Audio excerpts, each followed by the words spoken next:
Dan and I were roommates in college, and we were much more than just roommates, however. We were study partners, friends, travel buddies. We did almost everything together. We're in almost every picture together, and Dan, I'm very honored for the opportunity to speak at your wedding. So, when I was looking for what opening line I should use for a speech in a typical best man speech, I thought I could use a lot of options, but really there was only one. And it's a comic that Dan and I always laugh about, and that would be Calvin and Hobbes.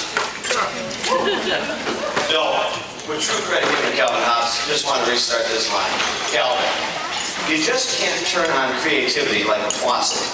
You have to be in the right mood. Hobbes, what mood is that?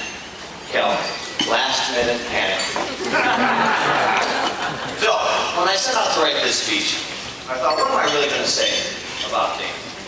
But Dan and Jen, I just wanted to say that I'm so honored again to have you ask me to speak to you. It's truly an honor and a privilege. There are so many Dan stories that we continue to tell, and I'm so glad that I could have a small part in retelling them in increasingly dramatic fashion and exaggerated each and every time.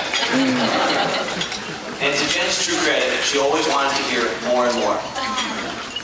So Dan, you're a true living legend who would do anything to help a friend.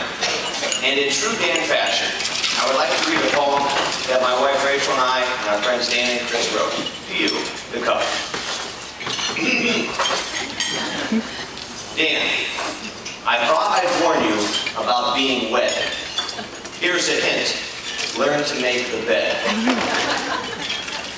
You might be digging yourself out of a big hole after eating your cereal from the fine china bowl. As I now know, and you soon will, when you're married to a blonde bombshell, your life is a living paradise. Jen, Dan likes to drive and sing on the way. At least his loud voice will keep the other girls away. Dan loves to see baseball games and sit on the grass. Jen, when you get too bored, don't stare at his ball cap.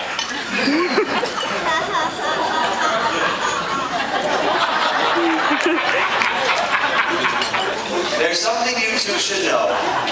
You make a great couple. We all think so. Dan's the real expert at poems like this. I hope you like them too, Jen. Now give Dan a big kiss.